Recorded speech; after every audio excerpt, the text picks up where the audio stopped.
Como eu me tornei professor aos 42 anos de idade. É exatamente o que você escutou.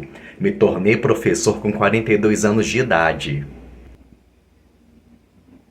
Mas como foi que isso aconteceu? Em 2019, eu comecei a trabalhar em uma faculdade.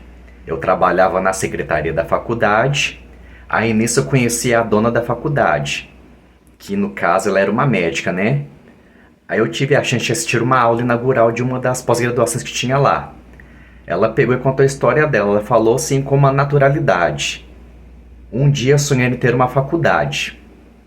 Aí nisso ela contou todo o processo que ela estudou, fez medicina, conheceu a sócia dela, fez a faculdade, que se tornou referência aqui na minha cidade para medicina, na estética. Aí por fim me deu um start dentro de mim. Nossa, eu tô vivendo o sonho de outra pessoa. Qual que é o meu sonho? Por que eu não tô vivendo o meu sonho ainda? Essa fala mexeu tanto comigo que no mesmo dia eu pensei, nossa, eu preciso viver meu sonho, tô vendo o sonho de outra pessoa. E no mesmo dia eu me matriculei em uma faculdade de pedagogia. Aí nisso eu fiz cada ano, cada período, fiz estágio e tal. Aí no final da faculdade eu pensei, agora eu quero fazer concurso para ser professor.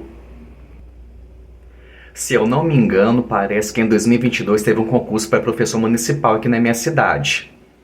Aí nisso eu me inscrevi, fiz a prova e por um ponto eu não passei, eu não fui selecionado. Então eu esperei um novo edital e não desisti. Me parece que uns 2 anos depois abriu um novo edital. Aí nisso eu pensei, né, eu vou me dedicar, vou estudar com o tempo que eu tenho. Nessa época eu trabalhava o dia inteiro, né? Não tinha muito tempo para estudar. Saía de casa cedo, por volta de umas 7 horas. Saía para trabalhar e chegava em casa por volta de umas quase 8 horas da noite, morto de cansaço, sem vontade de fazer nada. Então o que eu pensei? Se é o edital do concurso eu tenho que estudar, eu preciso estudar de alguma forma. Qual que foi a minha estratégia? Eu comprei um cursinho online, né, com videoaulas. Aí nisso, qual que era o tempo que eu tinha?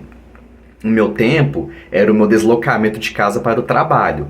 Então durante o tempo que eu estava me deslocando no transporte público, eu assistia às videoaulas dentro do ônibus. Era o tempo que eu tinha e eu me foquei, me dediquei nesse tempo. Eu comecei a me preparar 6 meses antes do concurso acontecer.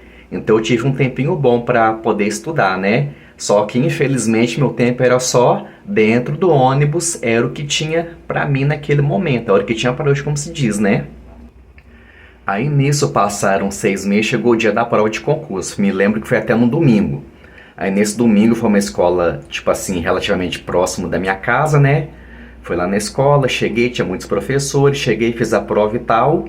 Era uma prova teórica que me parece com 50 ou 60 questões, não sei. E uma parte de redação. Fiz a prova, com esperança focada, esperei o resultado sair. E para minha felicidade, o tempo passou, eu percebi que eu tinha sido aprovado nesse concurso. Aí começou o tempo da espera, né? As fases do concurso.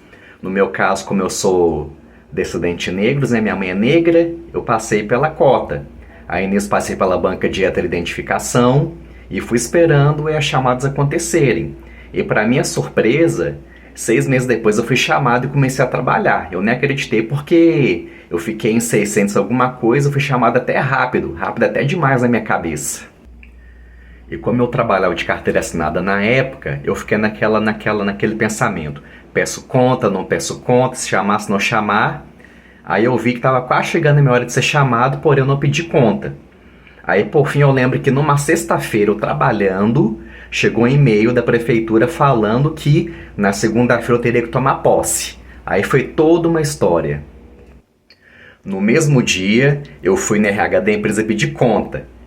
O RH da empresa não era na unidade que eu trabalhava. Quando eu cheguei lá, não tinha ninguém do RH para me dar a dispensa da minha carteira, né, da baixa na carteira.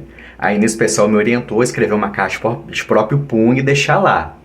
Aí nisso, na sexta-feira mesmo, como as pessoas da RH estavam de home office, já me liberaram, eu falei que era para um concurso que eu não poderia perder. Aí na segunda-feira já estava com toda a documentação preparada para tomar posse na prefeitura. Foi uma mistura de alegria, felicidade, ansiedade, de não acreditar, não acredito que eu passei, que eu estou sendo chamado. Tanto é que eu nem dormi direito assim nesses dias, né? Na segunda-feira fui lá, tomei posse com a documentação. Isso foi em dezembro de 2024. Aí nisso eu fui chamado para começar lá na escola no dia 15 de janeiro de 2025. Aí depois que isso tudo aconteceu, que eu fui resgatar lá da minha infância. Eu lembro que quando eu era criança, né? Como eu sou um dos primos mais velhos, nós éramos 6 primos na época. A gente brincava de escolinha, e na escolinha era o quê? Eu era o professor. Então eu resgatei que na minha infância o meu sonho era ser professor. Olha como foi importante ter passado por aquela experiência de ter visto a dona da faculdade que eu trabalhava falando que ela sonhou em ter uma faculdade, se tornou uma dona de faculdade. Aí eu peguei e pensei, nossa, estou vivendo o sonho de outra pessoa, por que eu não estou vivendo o meu?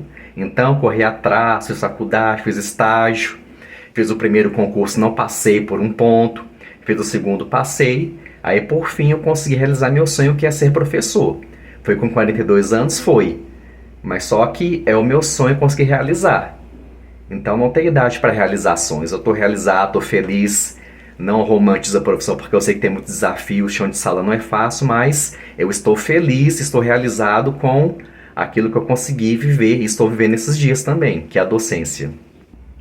Mas alguém pode virar e falar, você fala assim com essa emoção porque você não sabe como que é uma escola. Sei sim porque eu trabalho em escola desde mais de 2010, só que era sempre na secretaria. Meu contato era sempre com os pais, com os alunos, porém fora de sala de aula. E com os professores também, claro que eu estava em outro nível, né? Eu estava no nível administrativo. Eu cuidava da parte administrativa que acontece por trás da sala de aula. Então eu tinha noção claramente de como é a sala de aula, de como que é o ambiente, é o tratamento com os alunos, com os pais. Tanto é que na minha primeira reunião foi super tranquilo porque eu estava super acostumado a lidar com pais de alunos. Então eu vejo que não tem idade para sonhar, para realizar, para correr atrás de objetivos, porque a idade é apenas um número, mais nada, é apenas um número.